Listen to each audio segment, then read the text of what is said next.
Hi hello welcome to our channel. నేను మిశ్రీ. ఈరోజు మనం చెప్పుకోబోయే కథ ప్రియాని దాన్ని పార్ట్ 194. ఇక కథలకు వెళ్దాం.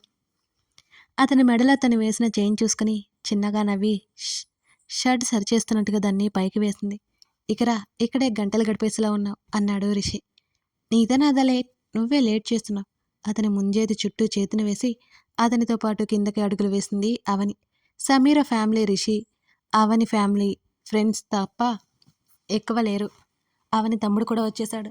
అన్నప్రాసనంతో పాటు నామకరణం చేయడానికి సిద్ధమయ్యి కావలసినవి తీసుకుని గుడికి బయలుదేరారు అందరూ. బోర్లా పడి ఇప్పుడిప్పుడే ముందుకు జరుగుతున్నాడు వాడు. వాడు పట్టుకున్న బుక్ పెన్సిల్ని చూసి అవని ముసిముసిగా నవ్వుకుంది. ఇంకో ఇంజనీర్ రెడీ అవుతున్నాడు. రిషి చెవిలో గొనిగింది అవని. బాబు పేరు ఏం నిర్ణయించుకున్నారు చెప్పండమ్మా అని అన్నారు పంతులు గారు. వశిష్ఠనందన్. ఆ పేరు విని క్షణకాలం కళ్ళు మూసుకున్నాడు రిషి. నీరజ దంపతులు కళ్ళల్లో చిడతెర మెరిసింది. దగ్గరి వాళ్ళ సమక్షంలో బుజ్జిగడి నామకరణం దిగ్విజయంగా జరిగిపోయింది. నా పేరు అందరికీ నచ్చినట్టు ఆ పేరు అందరి కళ్ళల్లో తృప్తి. ఫోటోగ్రాఫర్ ఎప్పటికప్పుడు ఫోటోలు క్లిక్ మనిపిస్తున్నాడు. ఆ కార్యక్రమం అంతా పూర్తయిపోయిన తర్వాత అవని రిషి బాబుతో పాటు ఇంటికి వచ్చేశారు త్వరగానే. కొడుకుని ఒడిలో కూర్చోబెట్టుకుని నీరజ పక్కన కూర్చుంది సోనాల్. ఆ పక్కనే రాధారాణి కూడా ఉంది. ఆంటీ, నీరజ చేతిని పట్టుకుంది సోనాలి. నీరజ నిశ్శబ్దంగా ఉంది. ఏమైంది నీరజ? రాధారాణి కూడా అర్థం కాలేదు. కానీ రాహిని గుర్తొచ్చేమైనా బాధపడుతుందా? అవనిని ఏ ముహూర్తాన్ని ఇంటి కోడలుగా తెచ్చుకున్నావు, కానీ ప్రతి విషయంలో నన్ను సంతోష పెడుతూనే ఉంది రాధా అని అంది నీరజ. ఆవిడ మాటలు సోనాలికి రాధారాణికి నిజంగానే అర్థం కాలేదు. నీరజ, ఇప్పుడు ఏమైందని అని ఆవిడ అడుగుతూ ఉంటే, రాహిని వెళ్తూ వెళ్తూ అవనిని మాకు దగ్గర చేసి వెళ్ళింది అంటూ దూరంగా నారాయణ్తో నిలబడ్డ భర్తని చూపిస్తూ, ఆయన ఎంత సంతోషంగా ఉన్నారో తెలుసా అని అడుగుతుంటే నీరజ బాగా ఎమోషనల్ అయిపోయింది. ఆంటీ ప్లీజ్, సోనాలి సర్ది చెబుతోంది నీరజకి. కంగారు పడుకు సోనా, నేను చాలా సంతోషంగా ఉన్నాను. అవని ఆ పేరు ఎందుకు పెట్టిందో తెలుసా? అది నా రాహిని పేరు. నవ్వుతూ ఏడ్చేసింది నీరజ. మిగతా వాళ్ళు కూడా అవునా అన్నట్టు చూశారు. వశిష్ఠ ఉమారాహిని తన పూర్తి పేరు. మా అత్తగారి పేరు ఉమాదేవి. అలా కలిసేలా పెట్టుకున్నాం. ఇప్పుడు అవని వశిష్ఠ అని పెట్టగానే తనకి ఎలా తెలిసిందని నాకే ఆశ్చర్యంగా ఉంది అంది నీరజ. మంచి పని చేసింది. సంతోషంగా ఉందా? ఎందుకు బాధపడుతున్నావు సముదాయించింది రాధారాణి. ఇవి ఆనందంతో వచ్చాయిలే అని కళ్ళు తుడుచుకుంది నీరజ.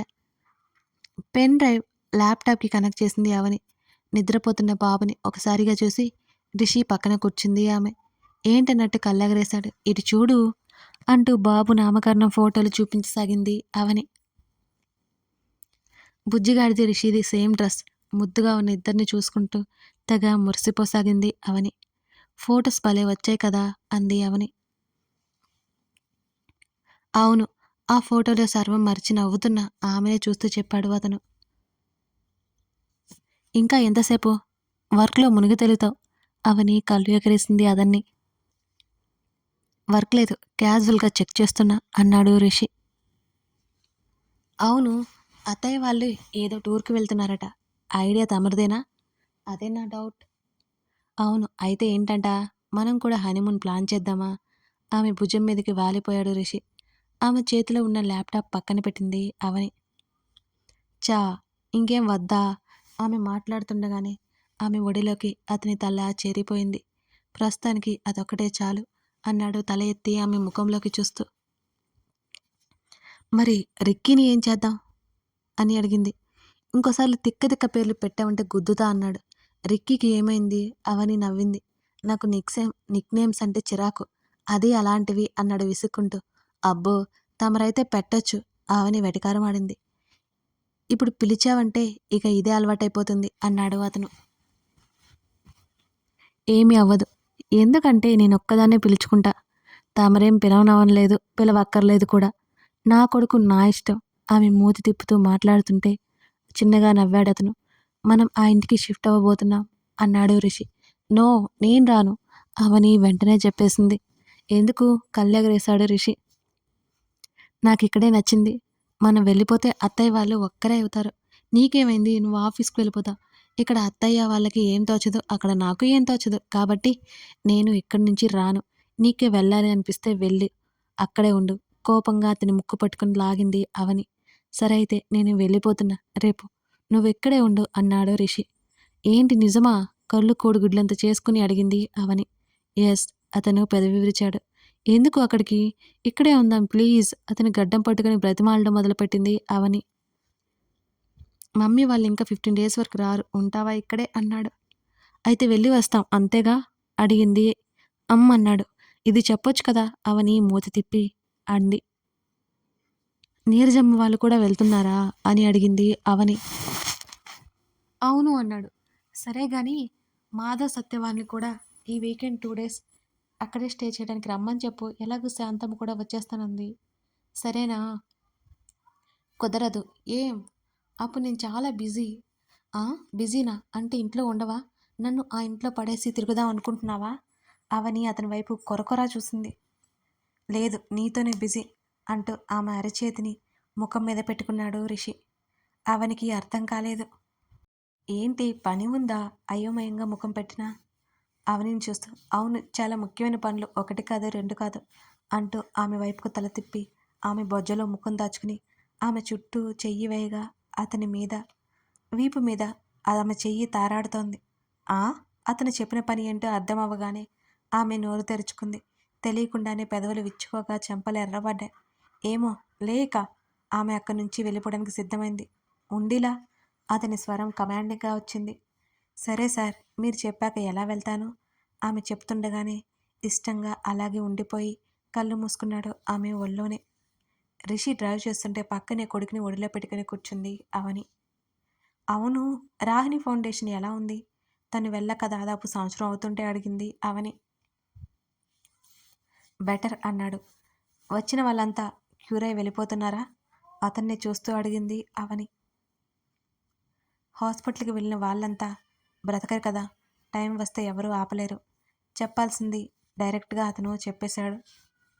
అవని భారంగా కళ్ళు మూసుకుంది. అతనికి చేతనైనంత వరకు చేస్తున్నాడు. ఇక ఆ దేవుడి దయ అనుకుంది. నిద్రపోతున్న కొడుకు వైపు చూపులు మరలించింది. 6వ నెల సగం గడిచిపోయి ఇంకా బొద్దుగా ముద్దుగా తయారయ్యాడు వాడు. రిషి పోలికలు ఇప్పుడు ఇంకా స్పష్టంగా కనబడుతున్నాయి వాళ్ళు. వాడి కనుబొమ్మల మధ్య రూపాయి బిల్లంత కాటుక పెట్టింది అవని. మరి వాడికి దిష్టి తగిలిపోదు? ఇతర ఆలోచనల నుంచి కొడుకుని చూస్తూ తెలియకుండానే అవని బయటపడింది. ఏమైనా తీసుకోవాలా అని అడిగాడు రిషి. ఇక్కడ ఎవరూ లేదు కదా. క్లీన్ చేయించావా? చేయించా. ఫుడ్ ఐటమ్స్ ఉన్నాయి. కుక్ చేసుకోవాలి మనమే అన్నాడు రిషి. అయితే సరే. వీకెండ్ మాధవ్ సోనాలి వాళ్ళని నలుగురిని పిలువు సరేనా? అతని భుజం మీద తలవాల్చి అడిగింది అవని. ఇంకా 2 రోజులుంది. చూద్దాం అన్నాడు రిషి. ఇప్పుడు చెప్తే కదా అప్పుడు ఫ్రీ అవుతారు వాళ్ళు అంది అవని. నువ్వు అడిగితే నేను కాదంటానా? ఆమెను ఒకసారి చూసి రోడ్డు వైపు చూశాడు రిషి. అరే నా కళ్ళను నేనే నమ్మలేకపోతున్నాను. పనిలో పని నా చెవులను కూడా నేను నమ్మలేకపోతున్నాను. మై గాడ్ నా పతిదేవుడు ఇప్పటికైనా నా కొంగుచాటు మొగుడయ్యాడు. కాస్త డ్రామాటిక్గా అవని సంతోషంగా చెప్తుంటే అప్పుడు నవ్వేశాడు రిషి చాలా గట్టిగా. ఇడియట్ ఆమె తల మీద చిన్నగా కొట్టి అయినా నవ్వుతూనే డ్రైవింగ్ మీద దృష్టి పెట్టాడు అతను. అయినా ఎందుకు నవ్వుతున్నావు నువ్వు? నిజమే కదా నేను చెప్పింది ఆమె మూతి ముడిచి అడగ్గా మళ్ళీ నవ్వాడు రిషి. అలా నవ్వుతూ ఉండు అంతేగాని ఫేస్ని అని పెట్టుకోకు అని అంటూ ఉంటే సరే నువ్వు నవ్విస్తూ ఉండు నేను నవ్వుతూ ఉంటా. హలో హలో నేనేమి జోకులు వేయట్లేదు ఓకే.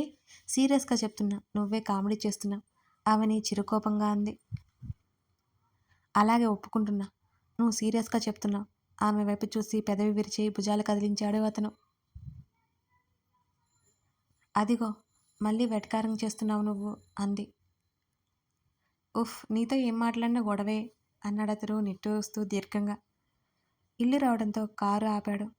అతను కారు దిగి అవని వైపుకు వచ్చి తలుపు తెరిచి బాబుని ఎత్తుకున్నాడు. అవని దిగి డ్రెస్సర్ చేసుకుంది. వాచ్మెన్ పరుగున వచ్చాడు. అవనిని పలకరించగానే చిన్నగా నవ్వు ఊరుకుంది. రిషి ఏదో మాట్లాడుతుంటే ముందుకు అడుగులు వేసింది అవని. ఎన్నాళ్ళయింది ఆ ఇంటికి వచ్చి? ఇక్కడ చెప్పలేనన్ని జ్ఞాపకాలున్నాయి తామిద్దరి మధ్య. రిషి చేతిలో ఉన్న తాళాలు తీసుకుని తలుపు తెరిచింది. ఇల్లంతా ఎప్పటిలా శుభ్రంగా ఉంది. ఇంట్లోకి వెళ్ళి చుట్టూ చూస్తూ ఉండగా ఆమెకేదో గుర్తుకు వచ్చింది. ఇక్కడే కదా అతని చొక్కా పట్టుకుని తననెందుకు ప్రేమించరు అని నిలదీసింది తను. అవనికి ఆ సన్నివేశం గుర్తుకు రాగానే పెదవులు విచ్చుకున్నాయి అందంగా. సరే సరే, నేను వంట చేస్తాను, మీరు రూమ్లోకి వెళ్ళండి ఆమె చెప్తుంటే బాబుని ఆమె చేతుల్లోకిచ్చి ఊయల తీసుకొస్తాను పైనుంది అన్నాడు. అంటూ పైకి గదికి వెళ్ళిపోయాడు. అది తీసుకొచ్చి బాబుని అందులో వేశారు. పద, నిద్రపోతున్న కొడుకును ఒకసారి చూసి అవని వైపు చూశాడు. ఎక్కడికి? వంట అన్నావు కదా, నీ హెల్ప్ నాకేం అక్కర్లేదు, ఓకే? ఇప్పుడంత సాహసం చేయలేను నేను అంటుంటే ఆమె చుట్టూ చేయేసి దగ్గరికి లాగి ఓవర్ యాక్షన్ ఆపి వస్తే బాగుంటుంది. ఆమె చుట్టూ ముక్కు గట్టిగా లాగి వదిలేసి ముందుకి వెళ్ళిపోయాడు. అబ్బా అవని అరిచింది. బాబు లేస్తాడు. ఆమె వైపు చూసి కసిరాడు. అది ముక్కు మూతి గిల్లి ముందుండాలి తమరికి. అప్పటికే కదులుతున్న కొడుకుని ఎత్తుకుని వాడు రాగం అందుకోగానే పాలు పట్టించింది అవని. భుజాన వేసుకుని వస్తుంటే నేను కుక్ చేస్తాను, నువ్వు వెళ్ళి రెస్ట్ తీసుకో అన్నాడు రిషి ఆమెతో. చెప్పాను కదా అంత సాహసం చేయలేనని అంటున్న ఆమె తల మీద ఒక్కటేశాడు రిషి. బయటికి పో, ఇక్కడ వేడిగా ఉంది. నువ్వు నన్ను కొడుతున్నావు అవని అలకగా చూసింది అతని వంక. ఇంకా ఇక్కడే ఉంటే నీ మాడు పగులుతుంది. ఆ మాటకి మరింతగా కోపంగా చూసి బాబుని తీసుకెళ్ళింది బయటికి. వాణ్ణి ఉయ్యిల్లో వేయగానే మళ్ళీ నిద్రపోయాడు. అవని ఊరుకోలేదు. కిచెన్లోకి వచ్చింది. తప్పుకో, ఆమె భుజంతో అతని భుజం తోద్దామనుకుంది కానీ ఆమె వల్ల కాలేదు అది. అబ్బా కొంచెం జరగచ్చు కదా భుజం రుద్దుకుంటూ అతన్ని చూసింది అవని. వెజిటేబుల్స్ తెచ్చి కట్ చేయి ఆర్డర్ వేసి అతను కావలసినవి చెక్ చేసుకుంటున్నాడు. అవని అతని వైపే గుర్రుగా చూసింది. ఏంటా చూపు, గుడ్లు పీకేస్తా ఆమె వైపు చూడకుండానే చెప్పాడు. నీకు వంట వచ్చినట్టు బిల్డప్ ఇవ్వకుండా పక్కకు తప్పుకో కోపంగా చెప్పింది అవని. ఇప్పుడు నాకు వంట వచ్చని, నేను పెద్ద మాస్టర్ చెఫ్ అని చెప్పను. చేస్తాను, రెస్ట్ తీసుకోమంటే తిక్కగా వాగి నన్ను ఇరిటేట్ చేయకుండా ముందు బయటికి పో అని చెప్పి ఫ్రిడ్జ్ దగ్గరికి వెళ్ళి వెజిటేబుల్స్ బయటికి తీస్తుంటే రెస్ట్ తీసుకోవడం ఎందుకు, ఇక్కడే ఉండి చూస్తా అంటూ భుజాలు కదిలించింది అవని. సరే, చెయ్యి వేసావంటే విరిచేస్తా అన్నాడు రిషి. నీ వంటతో నాకేం పని, వేలు కాదు కదా కాలు కూడా పెట్టను అని ఆమె చెప్తుంటే వెజ్ పులా ఓకేనా అని అడిగాడు రిషి. డన్ అంటూ ముసుముసుగా నవ్వుకుంటూ చూసింది అతని వైపు. వెజిటేబుల్స్ వాష్ చేసి కట్ చేయబోతుంటే అవని జంప్ చేసి కిచెన్ గట్ట మీద కూర్చోడానికి ట్రై చేస్తుంటే ఆమె మాడు పగిలేలా ఒక్కటిచ్చాడు రిషి. ఒక్కసారిగా భూలోకంతో పాటు పాతాళలోకం కనిపించి తల మీద రుద్దుకుంటూ అతని వైపు ఎంత కోపంగా చూడాలో అంత కోపంగా చూసింది. 6 months బేబీకి మమ్మీ నువ్వు ఏం చేస్తున్నావు అతను కళ్ళెగరేయడంతో కాస్త జంకి కళ్ళు దించేసుకుంది. గుర్తులేదు సారీ నెమ్మదిగా చెప్పింది ఆమె. ఆమె నడుము పట్టి పైకి ఎత్తి కూర్చోబెట్టాడు. ఉఫ్, అవని చెట్టంత మగాన్ని హస్బెండ్గా పట్టేసి నువ్వు నీ స్టంట్లో ఏంటి చిటికలో పైకి ఎత్తేస్తాడు. ఈ సరైన బుద్ధి తెచ్చుకో. ఆమె అంతరాత్మ క్లాస్ పీకి దాంతోపాటు టపీమని మరి 2 పీకి వెళ్ళిపోయింది కదా అనుకుంటూ అవని సైలెంట్గా చూస్తోంది అతన్ని. నేను కట్ చేయనా ఆమె అడిగింది. నువ్వేం చేయొద్దు, బుద్ధిగా కూర్చో చాలు అన్నాడు రిషి మరోసారి సీరియస్గా. అబ్బా కోపం ఊరికే వస్తుంది, ఆ విషయం అక్కడే వదిలేకుండా సీరియస్గా అని ముఖం పెట్టుకుంటావు అవని పెదవి విరిచింది. క్యారెట్ కట్ చేసి ఆమెకిచ్చాడు రిషి. అవును, వండడం ఎక్కడ నేర్చుకున్నావు, ఎప్పుడు నేర్చుకున్నావు క్యారెట్ పరపర నములుతూ అడిగింది అవని. నా గురించి అసలేం తెలుసు నీకు ఒకవైపు కట్ చేస్తూనే తల ఎత్తి ఆమె వైపు చూశాడు రిషి. అదోలా ముఖం పెట్టుకుని అన్నీ తెలుసు అని గొప్పగా చెప్పింది అవని. నీ మొహం తెలుసు అన్నాడు రిషి. ఓయ్, నన్నేమైనా అంటే నాకు ఒళ్ళు మండిపోతుంది చెప్తున్నా క్యారెట్ మీద ప్రతాపం చూపిస్తూ అంది అవని. అలాంటప్పుడు తెలియకపోతే నోరు మూసుకుని కూర్చోవాలి, అంతేగాని నోరు వేసుకుని పడిపోకూడదు అని అన్నాడు రిషి. ఇప్పుడే క్లాస్ మొదలు పెట్టకు. చెప్పు, ఎప్పుడు నేర్చుకున్నావు అని అడిగింది క్యూరియాసిటీతో. 4 ఏళ్ల క్రితం. నేనసలు ఇండియాలోనే లేను. తెలుసా నీకు? అని అడిగాడు రిషి. ఊహూ తల అడ్డంగా ఊపింది అవని. అతను చిన్న నవ్వు నవ్వి, లండన్లో ఉన్నాను. మొన్నటి వరకు మాధవ్ ఉన్నాడు కదా, హౌస్ గురించి చెప్పాడు. మనదే. అక్కడ ఫుడ్ రెగ్యులర్గా తినలేక కుక్ చేసుకునేవాణ్ణి అంటూ అప్పటికే నోట్లో పొడవాటి క్యారెట్ పట్టుకుని ఆశ్చర్యంగా చూస్తున్న అవని పెద్ద పెద్ద కళ్ళలోకి ఓసారి చూసి మిగిలిన క్యారెట్ అతను అందుకున్నాడు. అవని ఉలిక్కిపడింది ఆ చర్యకై. బాబోయ్, నాకెప్పుడూ చెప్పలేదు నువ్వు అని మిగిలింది నవలసాగింది అవని. నాకేం తెలుసు, నీకు తెలిసే అనుకున్నాను అని అన్నాడు రిషి. ఎలా తెలుస్తుంది? ఎలా తెలుస్తుంది? అవని అతని మీద మీదకి వెళ్ళడానికి చూసి తను ఎక్కడుందో అర్థమై ఇంకాస్త వెళ్తే ముందుకు పడుతుందని బుద్ధొచ్చి వెనక్కి సర్దుకుంది ఆమె. అన్నీ తెలుసుకున్నదానివి, అది కూడా తెలుసుకుంటావని అనుకున్నా. ఇందులో నా తప్పు ఎంత మాత్రం లేదు. అతను కుకింగ్ స్టార్ట్ చేశాడు. అబ్బో, పర్లేదు అనుకుంది అతను చక్కగా చేస్తుంటే.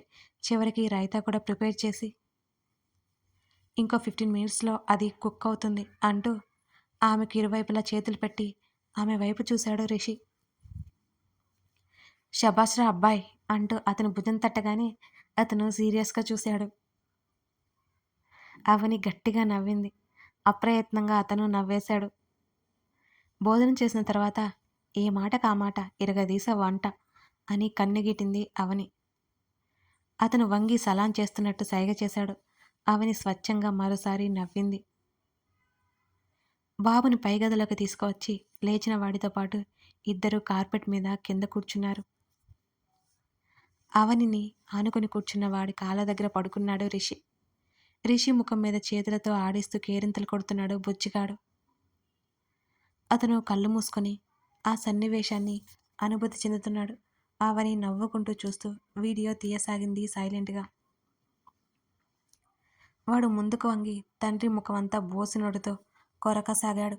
ఏవో శబ్దాలు చేస్తూ ఒంగాలు కొడుతూ అతని ముక్కు పట్టుకుని లాగుతున్నాడు ఆ బుడ్డోడు. వాడి మీదకు లాక్కుని గిలిగింతలు పెట్టి పలకరిస్తూ నవ్విస్తున్నాడు రిషి. మైమరిచిపోయి ఆడుతున్న వాళ్ళనే చూస్తుండిపోయింది అవని. మెయిడ్ మొత్తం క్లీన్ చేసి వెళ్ళిపోయాక వాటర్ బాటిల్ తీసుకుని గదిలోకి వచ్చింది అవని.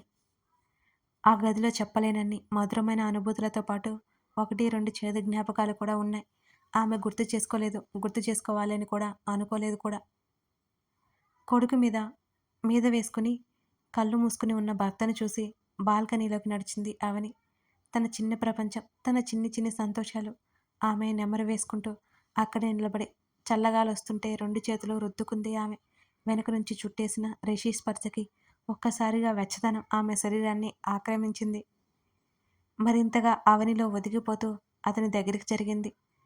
అతను చేతులు ఆమె చేతుల మీదుగా ఆమెను మరింతగా అల్లేశాయి. కథ కొనసాగుతోంది. మిస్ అవ్వకండి మన అవని రిషిల హ్యాపీ మూమెంట్స్. ఈ స్టోరీ ఎలా అనిపించిందో మీకు చెప్పండి. రఫ్గా ఎన్ని ఎపిసోడ్స్ ఉంటాయంటే 5 or 6 ఉంటాయి. మరి మీరు లైక్ చేయడం, కామెంట్ చేయడం మిస్ అవ్వకండి. Thank you.